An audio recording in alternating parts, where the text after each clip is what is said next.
अल्हम्दुलिल्लाह अल्हम्दुलिल्लाहि रब्बिल आलमीन वस्सलातु वस्सलामु अला रसूलिहिल करीम व अला आलिहि व अस्हाबिहि अजमईन। अम्मा बअदु अऊज़ु बिल्लाहि मिनश शैतानिर रजीम। बिस्मिल्लाहिर रहमानिर रहीम। मा क़दरुल्लाह हक़्क़ क़द्रिह। बिस्मिल्लाहिर रहमानिर रहीम। व लक़द यस्सरनल क़ुरआन लिज़्ज़िक्रि फ़हल मिन मुद्दकिर। बिस्मिल्लाहिर्रहमानिर्रहीम। रब्बि इश्रह ली सदरी व यस्सिर ली अमरी वहलुल उक़दतम मिन लिसानी यफ़क़हू क़ौली। मेरी अज़ीज़ बहनों, अस्सलामु अलैकुम व रहमतुल्लाहि व बरकातुहू। दर्स कुरान मजीद में आपका तहे दिल से खैर मक़दम है। अल्लाह रब्बुल आलमीन की ज़ात बाबरकत से उम्मीद है कि आप सब बख़ैर आफ़ियत हैं। अल्हम्दुलिल्लाह, अल्लाह ताला आपको मज़ीद आफ़ियत नसीब करे। अल्लाह ताला आपकी हिफाजत करे, आपको खुशहाल रखे, आपको दुनिया और आखिरत दोनों में कामयाबी अता करे। आमीन या रब्बल आलमीन। आमीन, जज़ाकल्लाह खैर। दर्स कुरान मजीद में कौन सी सूरत चल रही है और अनकरीब मुकम्मल हुआ चाहती है? सूरतुल हज। तो लास्ट वीक हम लोगों ने सूरह हज की कौन सी आयत तक किया था? बोलिए। बिल्कुल, आयत नंबर 72 तक हो गया था, यानी अब बस एक रुकू बाकी है सूरतुल हज मुकम्मल होने में, और ये दुल्हिज्जा के महीने में स्टार्ट हुई थी, राइट? तो अभी हम लोग आखिरी रुकू करेंगे, लेकिन उससे पहले लास्ट वीक का रिवीजन। औज़ु बिल्लाहि मिनश शैतानिर रजीम। बिस्मिल्लाहिर रहमानिर रहीम। लास्ट वीक हम लोग ने आयत नंबर 65 से 72 तक जाना था, वो भी एक रुकू है, और उसमें अल्लाह ताला ने फरमाया आयत नंबर 65 में, क्या तुमने देखा नहीं कि अल्लाह ने ज़मीन और उसमें जो भी चीज़ें हैं वो सब तुम्हारे लिए मुसख्खर कर दिया है, और ये जो कश्तियाँ जो चलती हैं और ये आसमान अल्लाह उसे थामे हुए है कि तुम्हारे ऊपर गिर नहीं जाता। तो अल्लाह ताला क्या है, रऊफ़ और रहीम है तुम्हारे ऊपर। ये मिसाल बयान की गई थी, ये गौर फिक्र करने के लिए एक एग्ज़ाम्पल दिया गया था कि अल्लाह वो है जो तुम्हारे लिए ये सब कुछ कर रहा है। तुम अज़ाब में जल्दी ना करो, तुम जल्दी ना मचाओ, और अल्लाह को अंडर एस्टिमेट मत करो। अल्लाह ताला रऊफ़ और रहीम है, इसलिए तुम पर अज़ाब नहीं आ रहा है। वो उसकी कुदरत तो पूरी कायनात को अपने कब्ज़े में लिए हुए है। और फरमाया कि वो उसी ने तुम्हें ज़िंदा किया है, वही तुम्हें मौत देगा, फिर ज़िंदगी देगा, और इंसान बड़ा ही नाशुक्रा है। यानी ज़िंदगी भी अल्लाह की अता, मौत देता है तो उसकी मर्ज़ी से, और फिर उसी की तरफ उठाए जाएंगे। हिसाब व किताब होना है, जितनी नेमतें दी हैं उसका हिसाब होना है। इंसान बहुत ही नाशुक्रा है, बहुत ज़्यादा वाला नाशुक्रा है। उसके बाद है कि हमने हर उम्मत के लिए एक इबादत का तरीक़ा मुकर्रर कर दिया है, तो लोगों को चाहिए कि हमारे रसूल से झगड़ा ना करें। शरीयत तो अल्लाह ने दी है, हर रसूल को अलग दी है, उसकी मर्ज़ी है। रसूल से इस बात पे झगड़ने की क्या ज़रूरत है? रसूल के हाथ में कुछ नहीं सिवाय पहुंचा देने के। और रसूलुल्लाह को हिदायत की गई कि आप अपने रब की तरफ बुलाते रहिए, और आप एक्चुअली हिदायत के सीधे रास्ते पर हैं। तो आपका काम है हक़ की तरफ बुलाना। और ये लोग आपसे जब झगड़ा करते हैं तो आप ये कह दीजिए कि अल्लाह ताला बेहतर जानता है जो कुछ तुम कर रहे हो, और रोज़ आखिरत वो हमारे और तुम्हारे दरमियान फ़ैसला फरमा देगा, और उन चीज़ों के लिए फ़ैसला फरमा देगा जिनमें तुम इख्तिलाफ़ कर रहे हो। और आयत नंबर 70 में कहा गया, क्या तुम्हें मालूम नहीं है कि अल्लाह जानता है जो कुछ आसमानों और ज़मीन में है, और यकीनन सब कुछ एक खुली किताब में दर्ज है। इसकी तफसीलात हमने आपको बहुत अच्छी तरह लास्ट वीक बताई थी, और ये अल्लाह ताला को बेशक बहुत बहुत आसान है। उसके अलावा आयत नंबर 71 में हमने जाना था कि और वो परस्तिश करते हैं अल्लाह के साथ ऐसी चीज़ की जिसके बारे में अल्लाह ने कोई सनद नहीं उतारी, कोई दलील नहीं नाजिल की, और ना ही उन्हें उसका कुछ इल्म है, बल्कि क्या है, ऐसे ज़ालिमों का कोई मददगार नहीं जो अल्लाह के अलावा दूसरों की इबादत करते हैं। रोज़ आखिरत अपना कोई भी हेल्पर, कोई भी मदद करने वाला नहीं पाएंगे। और आगे फरमाया आयत नंबर 72 में, और जब उनको पढ़कर सुनाई जाती है हमारी रोशन आयात, तो तुम देखते हो काफिरों के चेहरे पर नागवारी, और करीब रहता है कि जैसे वो पिल पड़ेंगे, टूट पड़ेंगे, जो उन्हें हमारी आयत पढ़कर सुना रहा है, तो आप बोल दीजिए क्या मैं तुम्हें इससे भी बदतर चीज़ ना बताऊं? और वो क्या है? आग, अन्नार। याद है आप लोगों को? माशाअल्लाह। अल्लाहुम्मा ला तजअलना मिनहुम, अल्लाहुम्मा ला तजअलना मिनहुम, अल्लाहुम्मा ला तजअलना मिनहुम। अल्लाह ताला आग वाले होने से बचाए ना। तो यहाँ तक हुआ था लास्ट वीक। अब एक बहुत अहम रुकू आ रहा है जो अपने मौजू मज़मून के लिहाज से बहुत ज़्यादा कॉम्प्रिहेंसिव है। 6 आयत हैं आखिरी रुकू में, और जैसे कूज़े में समुंदर को समो दिया गया हो उतनी गहरी गहरी बातें हैं इसके अंदर। और इन 6 आयत में पहली जो 4 आयत हैं उसका खिताब है या नास से, ओ ह्यूमन काइंड, ए लोगो। तमाम नौ इंसानी से खिताब है। 4 आयत में जो बात कही जाएगी वो कंप्लीट ह्यूमन रेस को एड्रेस कर रही है, सारे इंसानों को। फिर लास्ट में जो 2 आयत हैं उसका एड्रेस है या लज़ीना आमनू से, ए लोगो जो ईमान लाए हो। तो जब ये वाली बात मान ले जो 4 आयत में कही गई है, तो फिर ईमान की दावत है। ईमान पहले 4 में दावत है, फिर उन 2 आयत में ईमान ले आने के बाद तुम्हें एक्चुअली क्या करना चाहिए, तुम्हारा लाए अमल क्या होना चाहिए, वो बता दिया गया है कि ईमान वालों से अल्लाह क्या चाहता है। तो ये आयत, हाँ, हर एक ये जो 6 आयत हैं इसको हर एक मुसलमान को गौर व फिक्र से पढ़ना चाहिए।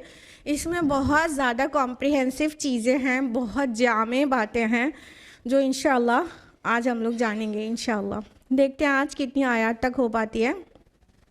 तो लेट्स स्टार्ट आयत नंबर 73 ऑनवर्ड्स।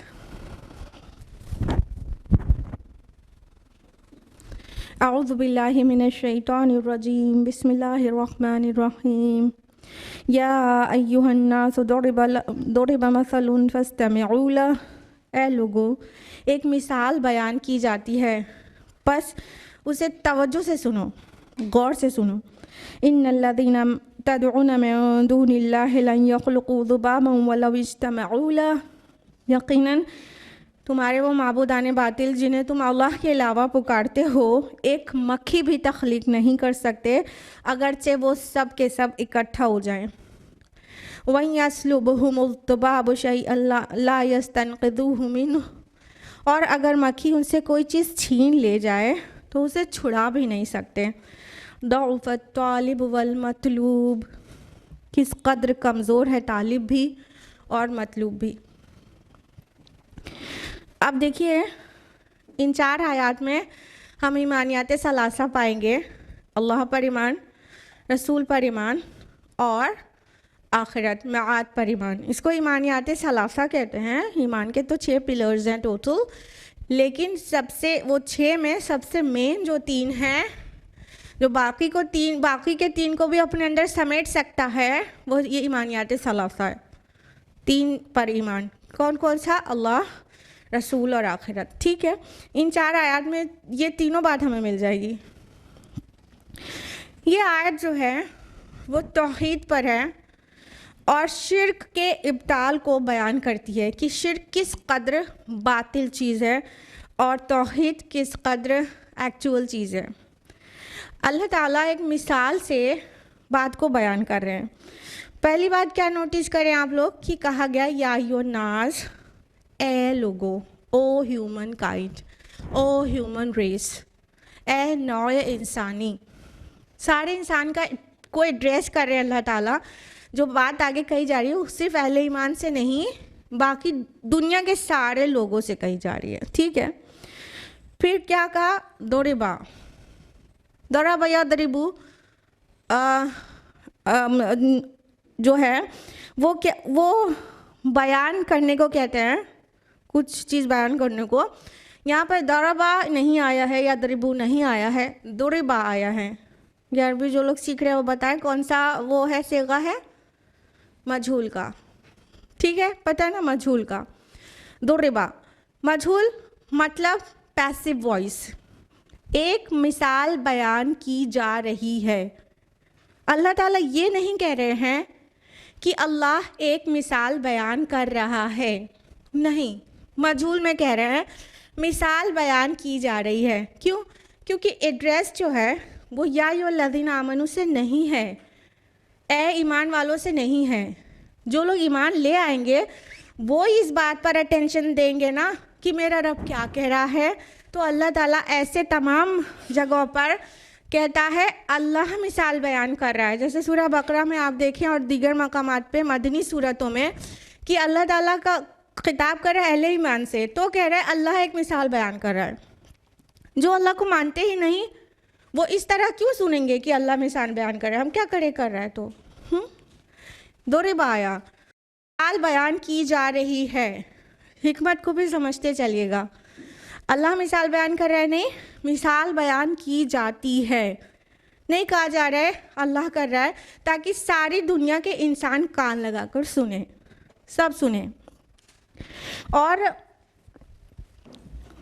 मसलन मिसाल को कहते हैं, ठीक है, एक पैराबल दिया जा रहा है उनको, गौर व फिक्र के लिए एक दावत दी जा रही है मिसाल के ज़रिए।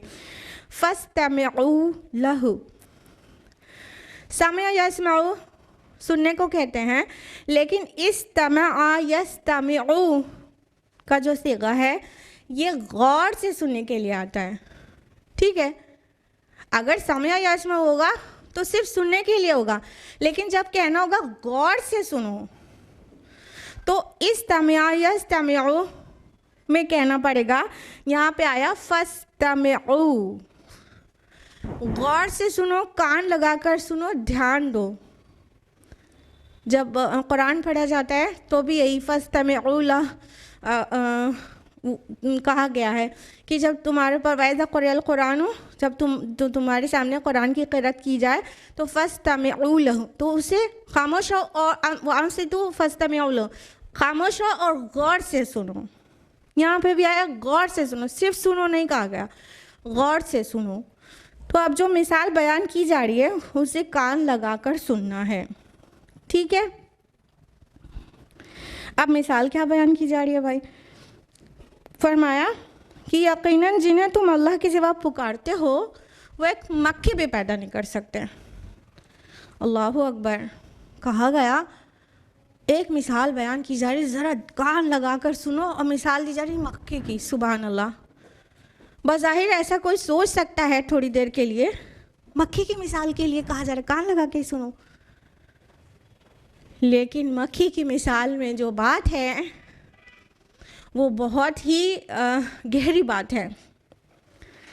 तो क्यों अल्लाह ताला ने मक्खी की मिसाल दी है? यहाँ तौहीद को साबित करने के लिए मक्खी की मिसाल दी है कि अल्लाह के अलावा तुम जिनको पुकारते हो, जिनकी इबादत करते हो, वो सारे के सारे मिलकर एक मक्खी भी पैदा नहीं कर सकते। तो एक मोटी सी बात, एक मोटी सी अक्ल के इंसान को ये तो समझ में आ सकती है कि मक्खी एक हकीर चीज़ है, छोटे से तख्लीक है अल्लाह ताला की। तो अगर सारी दुनिया के लोग मिलकर एक मक्खी नहीं बना सकते तो फिर कुछ और बड़ा क्या बनाएंगे, लिविंग ना। तो ये एक जनरल समझने की चीज़ है, ये भी सही है समझने के लिए। मक्खी को हकीर समझते हो, छोटी सी समझते हो, तुम अल्लाह के अलावा जिसको पुकारते हो उन सबको खुला चैलेंज है, खुला, एकदम खुला, एक मक्खी पैदा करके दिखाओ। ना सिर्फ अकेले बल्कि उन सब लोग को जमा कर लो। अल्लाह के अलावा दुनिया का में जितने लोगों को पूजा गया है, चाहे लिविंग हो, नॉन लिविंग हो, अल्लाह की क्रिएशन ही हो, चाहे कुछ भी हो, ये सूरज, चाँद और ये पेड़ और पहाड़ और ये माबूदाने बातिल और ये मूर्तियाँ, इन सब को इकट्ठा कर लो। अल्लाह के अलावा जिसको जिसको इबादत की गई है उन सब को इकट्ठा कर लो और उन सब से बोलो एक मक्खी पैदा करके दिखाओ। मिल के भी वो पैदा नहीं कर सकते। लेकिन मिसाल मक्खी की दी गई है तो ये मेरे रब का चुनाव है, तो छोटी बात तो नहीं हो सकती ना। अल्लाह ताला चाहता तो हाथी का मिसाल देता, वेल मछली की मिसाल देता, हाँ क्यों? और अल्लाह ताला चाहता उससे भी छोटी चीज़ की मिसाल देता, मच्छर की मिसाल देता या अमीबा की मिसाल देता। लेकिन अल्लाह ने मक्खी की मिसाल दी है। शेख रमज़ानी जो स्कॉलर हैं, उन्होंने कहा मेरे रब ने मक्खी की मिसाल दिया है तो मुझे मक्खी की स्टडी करना पड़ेगा, कुछ तो ख़ास बात है मक्खी में। So I have also gone through house flies life span. तो देखिए अल्लाह ताला ने मक्खी की मिसाल क्यों दी है। मक्खी के बारे में जानते हैं, जो फ्लाई होती है ना, इसका लाइफ स्पैन सिर्फ 15 to 30 डेज़ होता है। यूजुअली प्लस माइनस 28 डेज़ ये ज़िंदा रहती है पूरा लाइफ स्पैन पूरा करने में। 15 to 30 डेज़ में इसका लाइफ स्पैन पूरा कंप्लीट हो जाता है और वो अपने सिंगल लाइफ स्पैन में 4 to 5 टाइम्स एग लेइंग करती है और total eggs 100 to 150 eggs one time में वन बैच में देती है और 400 से 750 कह सकते हैं एग्स वो अपने एक सिंगल लाइफ स्पैन में देती है। जब मक्खी अंडे देती है तो वो 8 to 20 आवर्स में उसकी हैचिंग हो जाती है और उसके बाद एक एडल्ट मक्खी यानी उसका बच्चा उसमें से बाहर आ जाता है। ये जो मक्खी है ना, ये इंसेक्ट है और बायोलॉजी में लोगों ने पढ़ा होगा इंसेक्ट में किस तरह की आइज़ होती हैं, बताइए कौन सी आइज़ होती है इंसेक्ट में? कंपाउंड आइज़ ना, कंपाउंड आइज़ होती है इंसेक्ट्स में। मक्खी के 2 आँख नहीं होती, मक्खी के 2 आँख नहीं होती, एक आँख में 4000 हेक्सागोनल लेंसेज होते हैं एक आँख में। 4-4, 6000, 8000 आइज़ होती है मक्खी की, एक मक्खी की इतनी सारी आँखें होती हैं। यही वजह है कि जब कोई चीज़ स्टार्चिंग उसे करना होता है, कोई चीज़ उठा के ले जाना होता है और आप उसे मार के उड़ाना चाहते हैं और मार के उसको मार देना चाहते हो, कभी भी आपसे मरती नहीं है, वो 10 तरफ देखती है। इतनी सारी आइज़ उसको अल्लाह ने दी हुई है। हम लोग के पास 2 आइज़ है, उसके पास 600 आइज़ है। 600 लेंसेस के ज़रिए 800 लेंसेस के 6000 8000 लेंसेस के ज़रिए वो देखती है, इतनी सारी, ठीक है। तो और जब कोई चीज़ स्नैच करके उसे ले जाना होता है तो वो 1 सेकंड से भी बहुत कम टाइम में वो कोई भी चीज़ उठा के ले जाती हैं और उसकी उड़ने की स्पीड भी ज़्यादा होती है। 4 to 5 माइल्स पर आवर की स्पीड से वो रन करती है, तो बहुत तेज़ी से उड़ा के ले जाती है चीज़ों को। और इतना ही नहीं, वो चीज़ों को उसका जो फूड है उसका डाइजेशन उसके पेट में नहीं स्टार्ट होता है। फूड का डाइजेशन चीज़ को स्नैच करके ले जाने से पहले स्टार्ट हो जाता है। जब मक्खी किसी फूड पर बैठती है तो उसके मुंह से एसिडिक सलाइवा निकलता है जो फूड के ऊपर उसी वक्त गिरा दिया जाता है जब अभी वो उठा के ले भी नहीं गई है। उसका एसिडिक सलाइवा फूड के ऊपर उसी वक्त पड़ जाता है उसको खाने से पहले ही। इसलिए उसका डाइजेशन का स्टेप 1 जो हमारा स्टमक में शुरू होता है ना, HCl वहाँ पे मिलता है, नहीं मिलता, पूरा मुंह से लेके यहाँ तक उतारते हैं। जब स्टमक में जाता है हमारा फूड तो वहाँ HCl उसे हाइड्रोक्लोरिक एसिड मिलता है ना, लेकिन इसके सलाइवा में ही एसिड होता है। तो हमारा जो मेन डाइजेशन शुरू होता है स्टमक में, इसका शुरू हो जाता है उसी फूड के ऊपर, बॉडी के बाहर ही। तो वो डाइजेशन उसका इतनी जल्दी शुरू हो जाता है फ़ौरन। तो अगर जो आगे कहा गया, अगर मक्खी कोई चीज़ इनसे छीन कर ले जाए तो ये कभी उसको छुड़ा भी नहीं सकते। तो अगर मक्खी के पीछे पड़ के साइंटिस्ट लोग उसे पकड़ भी लें, सब लोग मिल के मक्खी को पकड़ भी लें, जो महबूदाने बातिल के सामने हलवे और अंडे और लड्डू और मिठाइयाँ रखी हुई हैं, उसमें से स्नैच करके एक पार्टिकल वो ले जाए और मक्खी को पकड़ के उसके पैर में से फंसा हुआ पार्टिकल वो निकाल भी लें, तो भी माइक्रोस्कोप में जाके देखेंगे तो फूड इज़ नॉट देयर, क्योंकि वहाँ एसिड पड़ चुका है और उसका डाइजेशन वहीं शुरू हो चुका है पेट में जाने से पहले ही, तो कभी पा नहीं सकते हैं। ये साइंटिफिक इसका एक्सप्लेनेशन है। अभी आते हैं तौहीद पर। यानी कुछ अगर कोई सारे के सारे माबूदाने बातिल मक्खी जो एक फूड पार्टिकल उठा के ले गई है, जो लड्डू रखे थे माबूद के सामने उसमें से स्नैच करके ले गई है, उसको पकड़ के छीन रहे हैं तो भी मिलेगा नहीं उनको। तो मक्खी अल्लाह की कुदरत का शाहकार है। ये छोटा सा घिनौना एनिमल खाली नहीं है, इतनी गहराई है उसके अंदर, लिहाजा अल्लाह ने मिसाल दी एक मक्खी की। अब देखिए इसमें तौहीद कितनी बड़ी है। अल्लाह ताला फरमा रहे हैं कि अगर तुम अल्लाह के अलावा जिसको पुकारते हो वो सारे इकट्ठा होकर गैदर होकर भी एक मक्खी भी पैदा नहीं कर सकते। यानी ये तो बहुत आसान है कि ऐसे वायर को ऐसे शेप दिया और हमने मक्खी बना दिया, लेकिन living fly they can not produce, can not.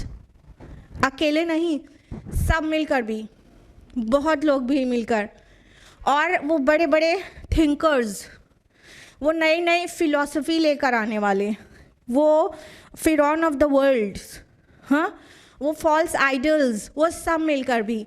माबूदाने बातिल सिर्फ आइडल्स नहीं है, वो बुत, वो मुजस्समे, सिर्फ माबूदाने बातिल वो ही नहीं है।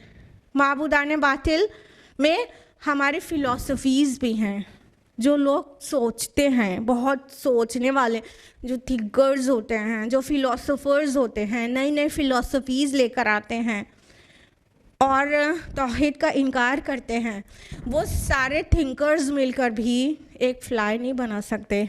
एक फ्लाई ऐसी मक्खी बनाए, हाँ, कि वो रोज़ाना, हाँ, मतलब बेचारी एक महीने से कम ही जीती है और उस बीच में इतने 1000 टाइम्स जो है वो मल्टीप्लाई, हंड्रेड्स ऑफ टाइम्स वो मल्टीप्लाई हो जाती है, और फिर वो कितनी तेज़ी से एग लेइंग करती है और कितनी आसानी से वो चीज़ें स्नैच करती, कितनी तेज़ी से उड़ के भाग जाती है, क्या उसका हाजमे का निज़ाम है और क्या उसका उड़ने की ताकत है और क्या उसके हाँ आइज़ की पावर है। ये सारी चीज़ों के साथ ये बना सकते हैं बड़े बड़े थिंकर्स, एक फ्लाई बना सकते हैं। ये सारी दुनिया के लोग जो अल्लाह को एक होने का इनकार करते हैं, बहुत लोग, क्या वो बना सकते हैं? नहीं बना सकते। सब मिलकर भी नहीं बना सकते। अल्लाह ताला ने ऐसे मिसाल दी है, वलविश तमऊला, कि वो सब के सब जमा हो जाए तब भी नहीं बना सकते। अकेले तो छोड़ो, सब जमा के भी नहीं बना सकते।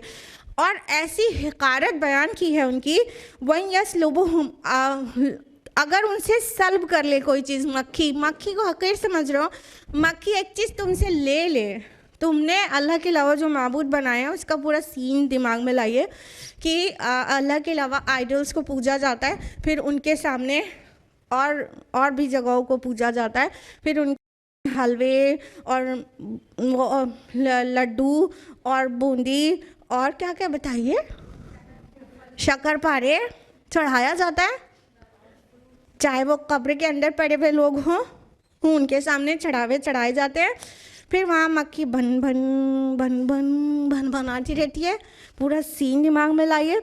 फिर वो स्नैच करके कोई चीज़ ले जा रही है, तो अल्लाह ताला उनके दोस्त को, उनकी वीकनेस को इस तरह बयान कर रहा है कि अगर एक पार्टिकल छोटा सा उठा के ले जाए तो वापस भी नहीं ला सकते हैं। हमने आपको साइंटिफिक व्यू पॉइंट बताया कि उसका जो डाइजेशन है वो पेट में जाने से पहले ही शुरू हो जाता है, इसलिए वो कभी मिलेगा ही नहीं, वो चाहे माइक्रोस्कोप में देख लें।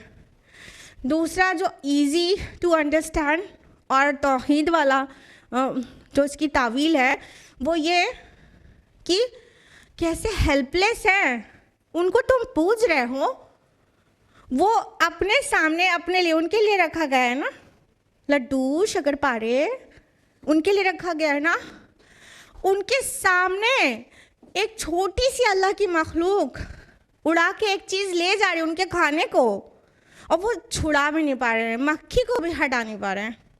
कैसा हेल्पलेस हैं वो, कितने वीक हैं, कितने हेल्पलेस, कितने वीक। तो उसे छुड़ा भी नहीं सकते, कोई भी नहीं छुड़ा सकता। यानी वो माबूद तो जो पत्थर के हैं, लकड़ी के हैं और मेटालिक हैं, वो माबूद नहीं छुड़ा सकते। चलो ये थिंकर्स हैं, ये फिलोसोफर्स हैं, इनकी पूजा हो रही है, इन द सेंस इनके अराउंड तवाफ़ हो रहा है, इनको सब कुछ समझा जा रहा है, ये भी छुड़ाएंगे ना। मक्खी को पकड़ के तो उसके पास जो फूड हो लेके गई थी वो डाइजेस्ट हो चुका होगा तब तक।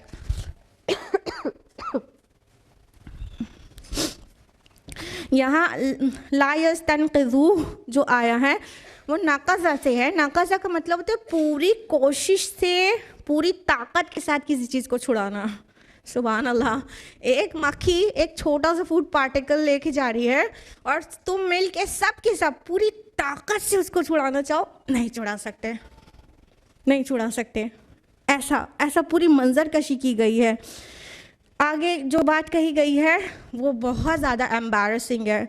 दउफ़त तालिब वल मतलूब, कैसा कमज़ोर है तालिब और किस कदर कमज़ोर है मतलूब।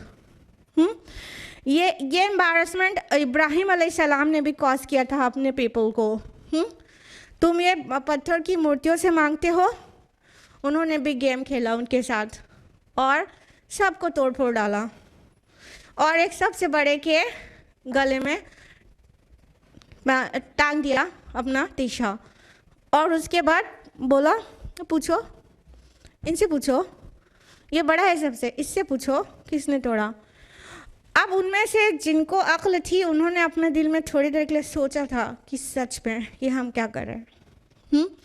लेकिन असबियत, हमारे बुज़ुर्ग इनको पूछते आए हैं तो नहीं माने। इब्राहिम अलैहिस्सलाम ने भी क्या कहा था, उफ़्फ़िल लकुम वलिमा तअबुदून, उफ़ है तुम पर, उफ़ है तुम पर और उन पर जिनको तुम पूछते हो। कि सब टूट फूट गए, कोई अपने को बचा नहीं सका, और तुम उससे मदद मांग रहे हो जो अपने को नहीं बचा सकते, तो तुम्हें क्या बचाएगा, तुम्हारी क्या हेल्प करेगा, तुम्हारी कौन सी ज़रूरत को पूरा करेगा।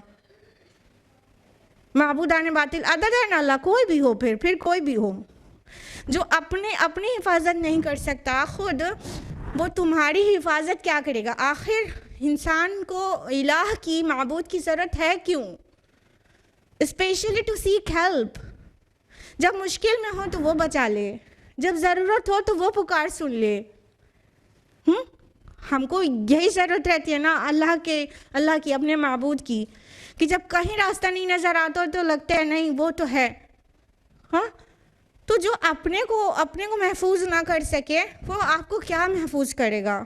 तो इसलिए क्या दउफ़त तालिब वल मतलूब, कितना कमज़ोर है तलब करने वाला और जिससे तलब किया जा रहा है वो भी कितना कमज़ोर है। देखिए, इंसान और हैवान में एक डिफरेंस ये भी है कि इंसान अपना आइडियल सेट करता है, हैवान नहीं करते हैं।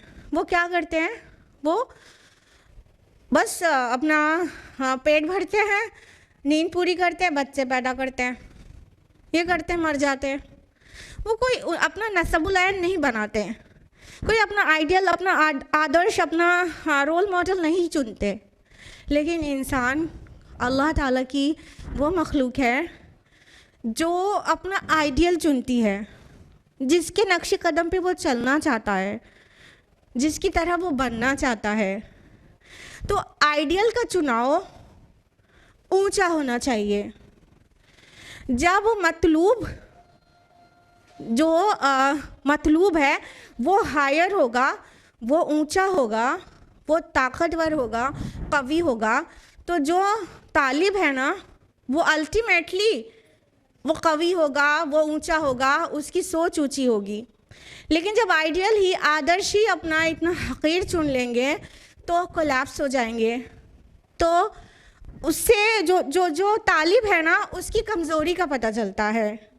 Late me give an example because it's becoming difficult to understand ना। देखिए, मान लीजिए किसी का आदर्श, किसी का आइडियल, किसी का गोल ऑफ लाइफ, किसी का मकसूद सिर्फ डॉक्टर बनना है।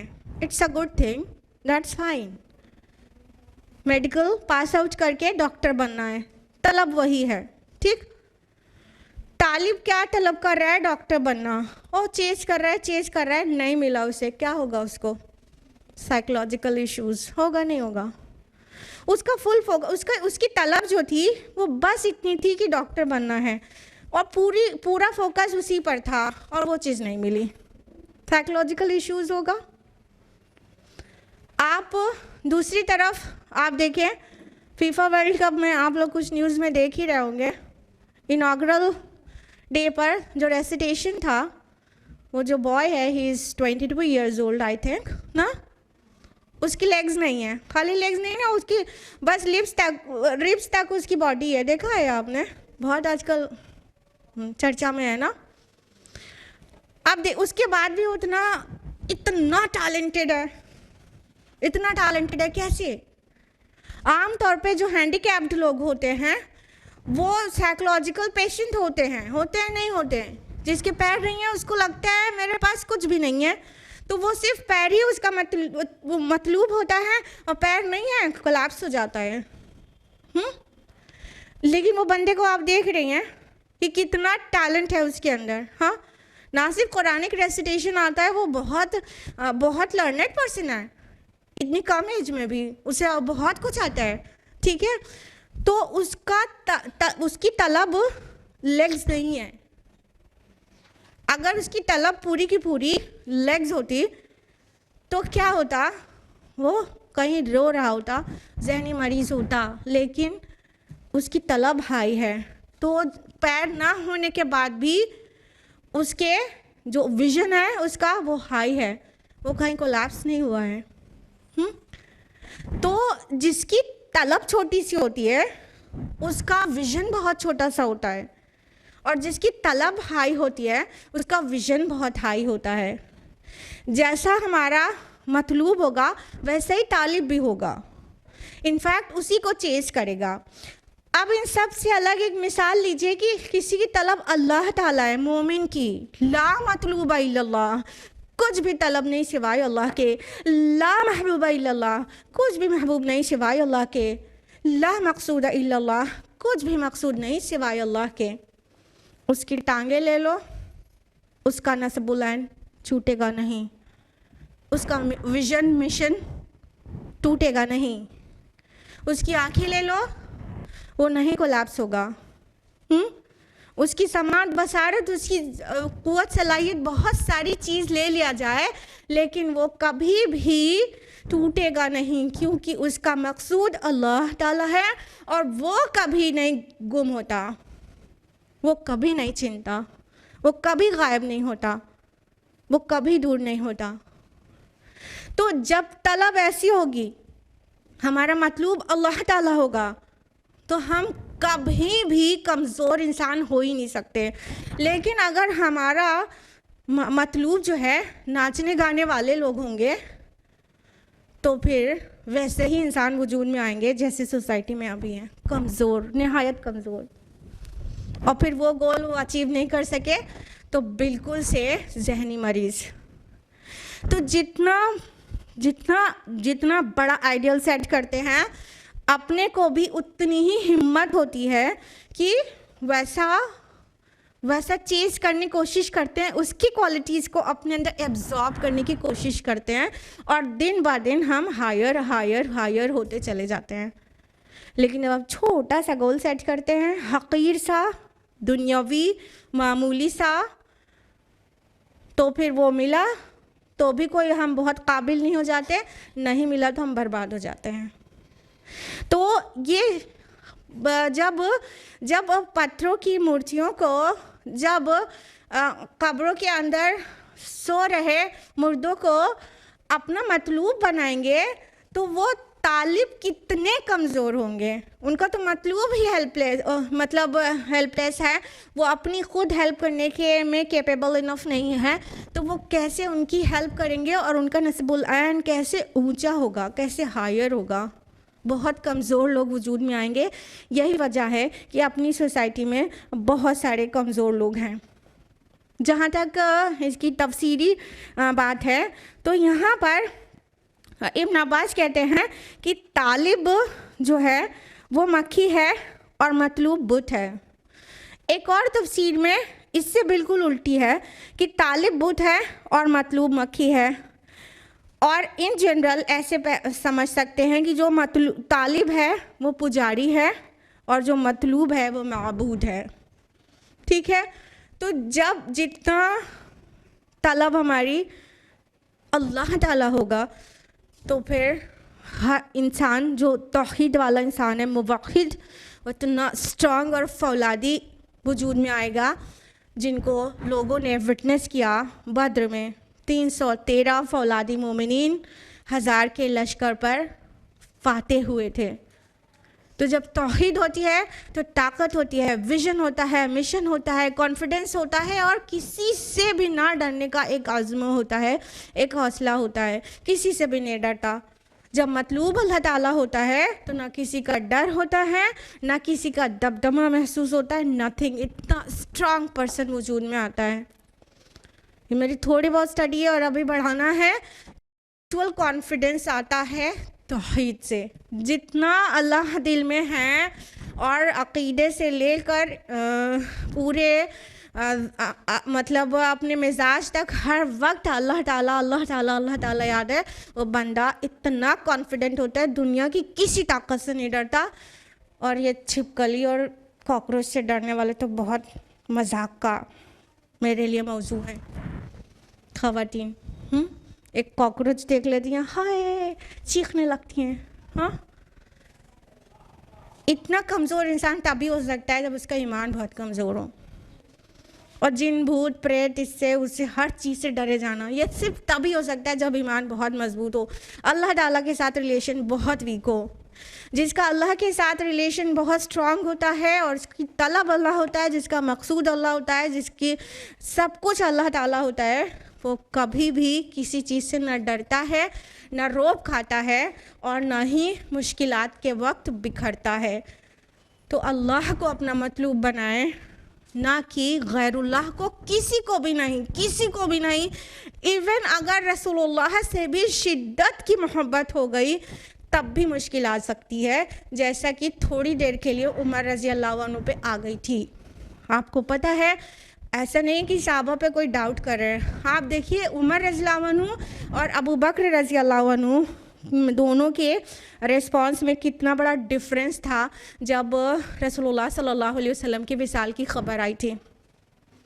एक थे अबू बकर रज़ी अल्लाह अन्हु, वो बिल्कुल भी इस्तिकामत से उस खबर को सहा था उन्होंने।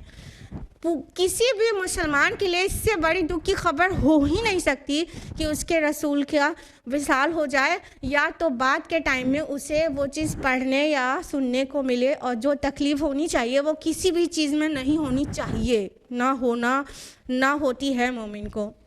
लेकिन अबू बकर रज़ियल्लाहु अन्हु ने कैसे सहा था उसको, और उमर रज़ियल्लाहु अन्हु थोड़ी देर के लिए उनका क्या हाल हो गया था। तलवार सौंध कर खड़े हो गए थे। किसी ने भी कहा मोहम्मद फौत हो गए सल्लल्लाहु अलैहि वसल्लम तो उसकी गर्दन उड़ा दूंगा। अबू बकर रज़ियल्लाहु अन्हु ने क्या कहा था कि लोगों सुनो, अगर तुम्हारा मतलूब मोहम्मद थे तो हाँ वो फौत हो गए, लेकिन अगर तुम अल्लाह पर ईमान लाए तो अल्लाह ज़िंदा है, कायम रहने वाला, वो हमेशा ज़िंदा रहेगा। और सूरह अल इमरान की वो आयत अबू बकर रज़ियल्लाहु अन्हु ने उमर रज़ियल्लाहु अन्हु के सामने रिसाइट की थी कि क्या मोहम्मद कत्ल हो गए या मारे गए तो तुम उल्टे पैर एड़ियों के बल पलट जाओगे। तो उमर रज़ियल्लाहु अन्हु ने फरमाया कि ऐसा लगा जैसे ये आयत अभी नाजिल हुई है, और फिर मेरी टांगों ने मेरे जिस्म का बोझ उठाने से इनकार कर दिया और मैं एक ज़मीन पर गिर पड़ा। फिर उन्हें यकीन हो गया कि रसूलुल्लाह सल्लल्लाहु अलैहि वसल्लम एक्चुअली फौत हो गए। हम आपको डिफरेंस बताना चाह रहे हैं थोड़ी, वो भी सेकंड नंबर के खलीफा, सेकंड नंबर के ईमान में आगे हैं, और अल्लाह के रसूल ने उन्हें बहुत बार जन्नत की बशारत दी है, सब कुछ। लेकिन वो जो रसूल से मोहब्बत का जो लिमिट है वो कहीं ना कहीं एकदम बॉर्डर लाइन पे थी, और वो बिल्कुल बर्दाश्त नहीं कर पा रहे थे ऐसी सदमे वाली ख़बर कि एकदम दीवानगी सवार हो गई थी उनके ऊपर। लेकिन अबू बकर रज़ी अल्लाह अन्हु का रोल देखिए वहाँ पर, तो रसूल मत समझिए, गलत मत समझिएगा रसूल से मोहब्बत नहीं करनी चाहिए या कम करनी चाहिए। इनफैक्ट रसूल से मोहब्बत ईमान का तकाज़ा है। अल्लाह के रसूल ख़ुद फरमाते हैं, सही अल बुखारी की किताबुल ईमान में हदीस है कि ला युमिनु अहदकुम हत्ता अकूना अहब्बा इलैहि मिन वालिदिही व वलदिही वन्नासी अजमाइन, कि तुम में से कोई मोमिन नहीं होता जब तक उसे मेरी मोहब्बत अपने वालिद से ज़्यादा, अपने बेटे से ज़्यादा और दुनिया के तमाम लोगों से ज़्यादा ना हो जाए। तो मोहब्बत होनी चाहिए, लेकिन अल्लाह से सिर्फ शिद्दत की मोहब्बत होनी चाहिए। शिद्दत की मोहब्बत पे सिर्फ़ और सिर्फ अल्लाह का हक़ है। फरमाया सूरह बकरा सूरह नंबर 2 आयत नंबर 165 में, वल्लज़ीना आमनू अशद्दु हुब्बन लिल्लाह, और जो लोग ईमान लाए वो अल्लाह से ऐसी मोहब्बत कर, शिद्दत की मोहब्बत करते हैं। इसी आयत के जस्ट पहले मुशरिकीन का जिक्र है। इसी आयत में आयत नंबर 165 ऑफ सूरतुल बकरा कि वो लोग, मुशरिकीन के बारे में कहा जाता है, वो लोग मतलब अपने माबूदाने बातिल से ऐसी मोहब्बत करते हैं जैसी मोहब्बत अल्लाह से करनी चाहिए, और जो ईमान लाते हैं वो अल्लाह से शिद्दत की मोहब्बत करते हैं। इसी वजह से ये रिलीजियस इशू बहुत सेंटिमेंटल होता है, बहुत ज़्यादा बहुत जज्बातियत होती है इस मौजू पे कि किसी के माबूद को कुछ कह दो तो बिफर जाता है इंसान। क्यों? क्योंकि शिद्दत की मोहब्बत करता है। अब शिद्दत की मोहब्बत माबूद से तो करनी ही चाहिए, लेकिन माबूद अगर बातिल हो तो इंसान कमज़ोर वजूद में आएंगे, और माबूद अल-इलाह अल्लाह ताला हो तो इंसान स्ट्रॉन्ग वजूद में आएंगे। तो अल्लाह ताला को अपना आइडियल इन द सेंस अल्लाह ताला की रज़ा को अपना मकसूद बनाए, अल्लाह को अपना मतलूब बनाए, अल्लाह को मकसूद बनाए, अल्लाह ताला को अपना मरकज़ हयात बनाए। तो देखिए फिर आपकी पर्सनालिटी के चेंजेस लोग महसूस करेंगे, आप खुद महसूस करेंगे कि आपका विज़न, मिशन सब बदल गया है। आप थ्रू आउट ज़ाहिर बातिन से बदल गए हैं।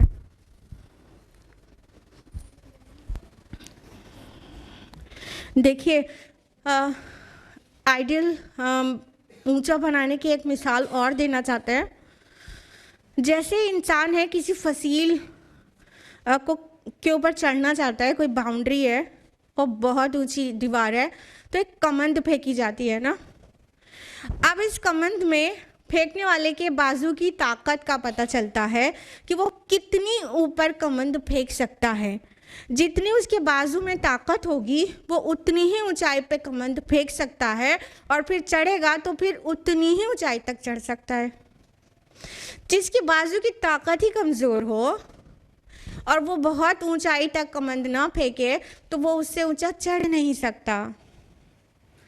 यानी हम अपने गोल्स जितने हायर सेट करते हैं हम उतनी दूर तक पहुंचते हैं। जिसका गोल हो अल्लाह ताला, सुभान अल्लाह, द मोस्ट हाई, तो वो कितनी ऊंचाई तक जा सकता है। और जिसका गोल हो बस ये, तो कितना कमज़ोर रहेगा। तो ये जितना जो तालिब है उसके अंदर जितना विल पावर और जितना विज़न होगा उसका, उतना ही ऊंचा वो अपना मतलूब बनाएगा, और उसका मतलूब जितना स्ट्रांग होगा तालिब भी अल्टीमेटली वहीं तक रीच करेगा। उसकी स्ट्रेंथ भी उस पर पूरी तरह डिपेंड करेगी। जिस तरह जहाँ तक हमने अपना कमंद फेंका है बस वहीं तक चढ़ सकेंगे। तो जो हम आइडियल सेट करेंगे बस उतने ही बन पाएंगे। तो घटिया नाचने वालों और गाने वालों को अपना आइडियल बनाने वाले बस वो उतने ही लेवल के रह जाते हैं, और छोटी छोटी बात पे एकदम उनकी ज़िंदगी बिल्कुल ख़राब हो जाती है और वो फेडअप हो जाते हैं, और वो क्या हो जाते हैं, साइकोलॉजिकल पेशेंट हो जाते हैं। आजकल क्या जो तलब है वो क्या है, मोबाइल। बच्चों के हाथ से मोबाइल ले लीजिए, फिर आप देखिए कैसा पिनपिनाते हैं और कैसा रोते हैं। उनकी तलब इतनी सी है, उनका रोना सिर्फ इतनी सी चीज़ के लिए। वो माँ होगी जो उनका मतलूब हायर सेट करेगी, हायर मतलूब सेट करेगी। और अगर माँ जो मतलूब है मोबाइल को ही रहने देगी तो उनकी लाइफ बिल्कुल बर्बाद हो जाएगी। मोबाइल या आईपैड या उनके मतलूब, उनका मेन मतलूब उनसे ले लो, फिर कितना रोते कितना चीखते हैं। उनका पूरा फोकस उस चीज़ पर था, वो चीज़ ले ली गई, बस ख़त्म हो गई उनकी कहानी। हाँ, और छोटा बच्चा होता है, उसका मतलब होता है बलून, और बलून कितना कमज़ोर है, जैसे ही फूटता है बच्चा रोने लगता है। अब माँ का रोल शुरू होता है, वो या तो ये कहे कोई बात नहीं कोई बात नहीं, मैं तुमको दूसरा बलून दिला दूँगी। दूसरी माँ होती है, वो कहे कोई बात नहीं बेटा, अगर अल्लाह ताला चाहेंगे तो इससे बहुत अच्छी चीज़ आपको दिला देंगे। दोनों के विजन में कितना फ़र्क है, दोनों माँ के जुमलों में फ़र्क है, तो दोनों किरदार में भी सोसाइटी में डिफरेंट बच्चे बन के बड़े होंगे। तो मतलूब जो है ना सिर्फ अपना बल्कि अपनी औलाद का भी हायर सेट करें, ताकि वो बहुत हाइट तक पहुँचें, वो स्कॉलर्स ऑफ इस्लाम बने, वो सोसाइटी के लिए बून बने, वो ऐसे लोग बने जिससे खैर पूरी दुनिया पूरी सोसाइटी में फैले। तो मतलूब हायर सेट करें, तभी तालिब जो है स्ट्रॉन्ग और विजनरी हो सकता है, अदरवाइज तालिब भी ऐसा ही होगा, कमज़ोर सा, जो ज़रा से में सुइसाइड कर ले। आयत नंबर 74 है, मा क़दरुल्लाह हक़्क़ क़द्री, उन्होंने अल्लाह की कद्र ना की जैसे कि उसकी कद्र का हक़ था। इन्नल्लाह लक़वियुन अज़ीज़, यकीनन अल्लाह बहुत ताकत वाला और सब पर गालिब है। देखिए कंट्रास्ट आ गया, पिछली आयत में दऊफ़ आया, दऊफ़ तालिब वल मतलूब, कितना कमज़ोर है तालिब और मतलूब, और अगली आयत में इसका कंट्रास्ट आ गया, इन्नल्लाह लक़वियुन अज़ीज़, यकीनन अल्लाह बहुत ताकतवर और बहुत ज़्यादा सब पर गालिब है।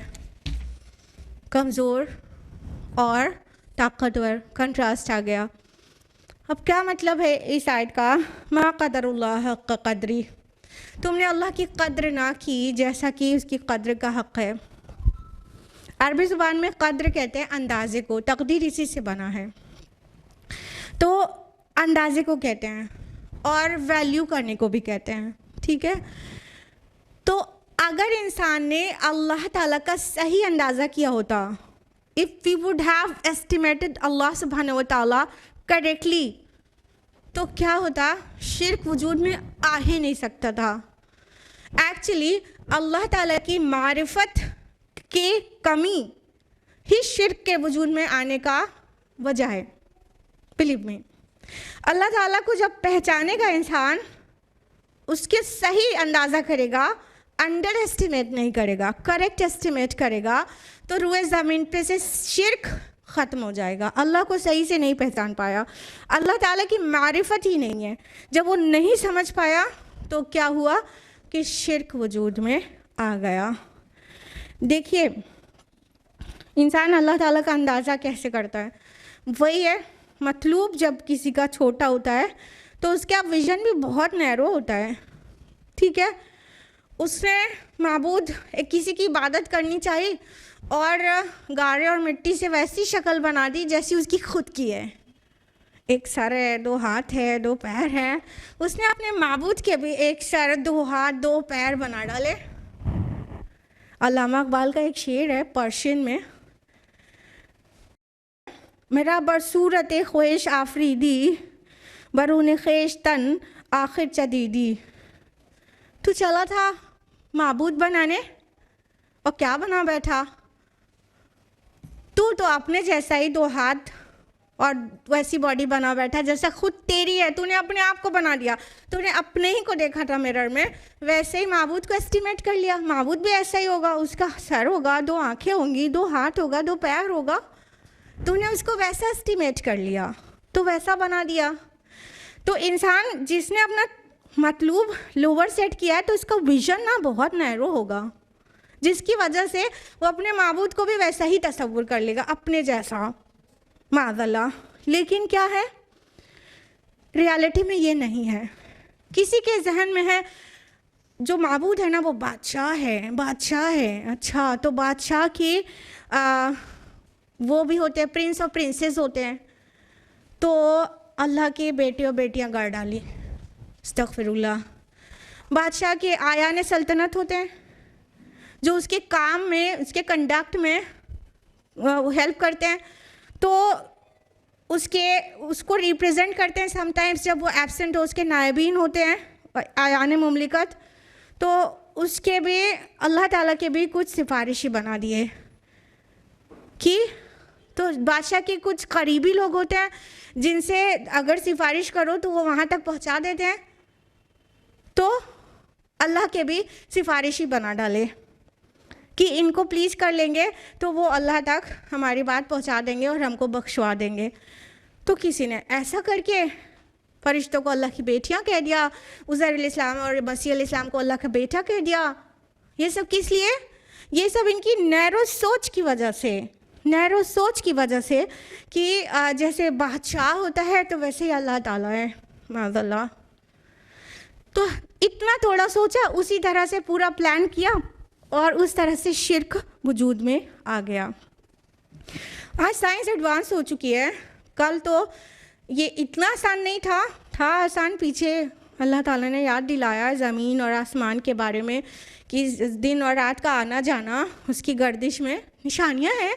तो ऐसे बहुत साइंस जाने बगैर भी इंसान देखे कि शब रोज़ किस तरह बदल रहे हैं और ये हवाएं किस तरह चल रही हैं और ये कश्तियाँ पानी पे कैसे चल जाती हैं, तो उससे अल्लाह की ग्रेटनेस पता चल जाएगी। Moreover the science has advanced this time ना। इस तरह में अगर हम थोड़ा सा साइंस की रोशनी में थोड़ा सा अल्लाह ताला के वर्क को देखें, वर्क देखिए, Quran is the word of God and science is the work of God. तो हम अल्लाह ताला के वर्क को देखें, साइंस को देखें, तो हमें अल्लाह ताला का बेहतर अंदाज़ा हो सकता है। बहुत थोड़ा रियलिटी ये है कि अल्लाह ताला की जो शान है, जो उसकी ज़ात का तो बात ही मत करिए, उसकी सिफ़ात भी कहिए, ज़ात बारी ताला तक किसी की समझ की रसाई ही नहीं है, ठीक है। उसकी सिफ़ात से हम उसे पहचानते हैं, तो जो कुछ भी हम उसे पहचानते हैं उसकी सिफ़ात के मदद से, वो सबसे बेहतर मारिफत अल्लाह ताला की ये है कि हम कह दें कि हम नहीं समझ सकते। जितनी दूर तक सोचेंगे तब समझ आ जाएगा कि हम फाइनली नहीं समझ सकते। हमें एक ग्लिप्स भी अल्लाह ताला की सिफ़ात का हमको मिल जाए और हम उसकी मारिफत हासिल करें तो ज़िंदगी संवर जाएगी। अब आपको कुछ एस्ट्रोनॉमिकल फैक्ट्स बताएंगे, उसके बाद आप अल्लाह ताला की कद्र करिएगा। कद्र मीन्स अंदाज़ा, अल्लाह ताला का अंदाज़ा करिएगा। ये ज़मीन है ना जिस पे हम रहते हैं, बसते हैं, तफाखुर करते हैं, अपने गोल सेट करते हैं कमाने के लिए और हाई सैलरी जॉब पाने के लिए, और ये तफाखुर और रिश्तेदार से ऊपर बढ़ जाना है तो उनको नीचा दिखाना, ये सारी प्लानिंग रुए ज़मीन पर चलती है, ठीक है। ज़मीन जब सफ़र करो तो लगता है बहुत बड़ी है, बहुत बड़ी, एंडलेस है, कहीं ख़त्म ही नहीं होती। ये ज़मीन आपकी इतनी छोटी है कि इसके बगल में एक को छोड़ के एक दूसरा प्लैनेट है जो जुपिटर, वो इस ज़मीन से डायमीटर में 11 टाइम्स बड़ा है, जुपिटर डायमीटर में, लेकिन वेट में, वो वॉल्यूम में 1300 टाइम्स बड़ा है। इतनी सी ज़मीन है उसके सामने, 1300 टाइम्स वॉल्यूम में बड़ा है जुपिटर। ये तो खाली प्लैनेट ही है। हमारी ज़मीन जिस सूरज के अराउंड चक्कर लगा रही है, जो रोज़ सुबह शाम आप देखते हैं सनराइज सनसेट होते हुए, वो सूरज जो है ज़मीन से डायमीटर में 109 टाइम्स बड़ा है। डायमीटर में 100 से ज़्यादा गुना। टाइम्स का मतलब ये नहीं होता कि प्लस इंटू करके आपको मिलेगा ना, 109 टाइम्स सूरज उससे बड़ा है। डायमीटर में 1.3 मिलियन टाइम्स, 13 लाख गुना वो वॉल्यूम में बड़ा है सूरज। इमेजिन करिए जल्दी से, ज़मीन से 13 लाख गुना सूरज बड़ा है डायमीटर में, वॉल्यूम में, ठीक है। ये सिर्फ अपनी सोलर फैमिली की स्टोरी है, बाकी को छोड़ते हैं। ये अपना सूरज जो है वो एक स्टार है, everybody is aware of it ना, स्टार है ना। यहाँ से जो सबसे नज़दीकी स्टार दूसरा है ज़मीन से या सूरज से, सबसे करीबी एक और स्टार जो दूसरा है, नियरेस्ट स्टार, उसका नाम है प्रोक्सिमा सेंटोरी। प्रोक्सिमा सेंटोरी जो सबसे करीबी स्टार है वो कितना दूर है? 4.24 light years away from the earth. Light year क्या होता है? एक लाइट ईयर का मतलब होता है रोशनी एक जगह से दूसरी जगह एक साल में जो पहुंच जाएगी उस दूरी को, डिस्टेंस की वो यूनिट है लाइट ईयर। ठीक है, लाइट की यूनिट नहीं है, डिस्टेंस नापने की यूनिट है। तो एक जगह से दूसरी जगह लाइट जहाँ तक एक साल में पहुँचती है उतनी डिस्टेंस को 1 लाइट ईयर कहते हैं। और स्पीड ऑफ लाइट आपको पता है फास्टेस्ट है ना। तो जो प्रोक्सिमा सेंटोरी है, जो तारा, वो इतना दूर है कि जब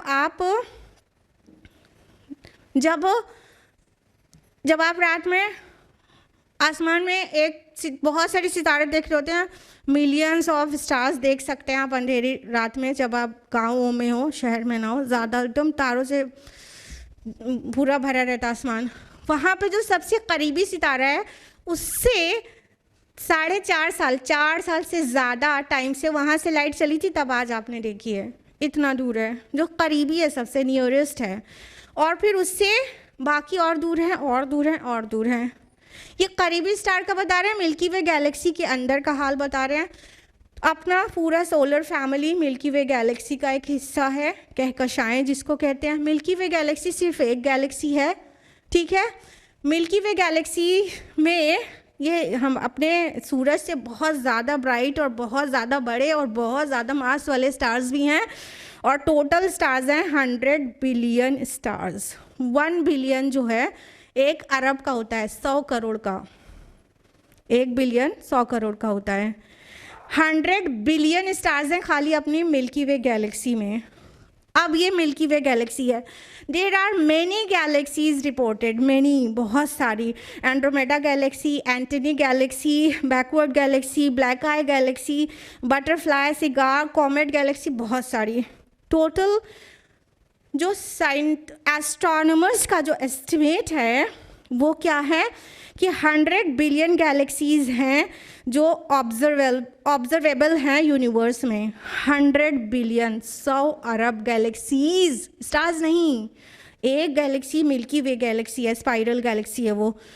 इतनी सारी गैलेक्सीज हैं, yet they are saying we are able to see a small portion of universe using telescopes. बहुत थोड़ा हिस्सा टेलीस्कोप से देख पाते हैं स्पेस का, और अक्सर हिस्सा नहीं देख पाते हैं।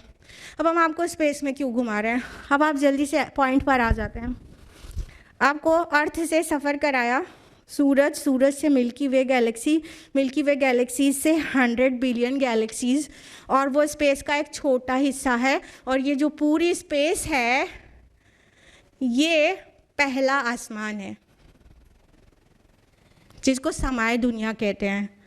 And everybody is aware of 7 havens, 1 above the 1 ना, सबको पता है।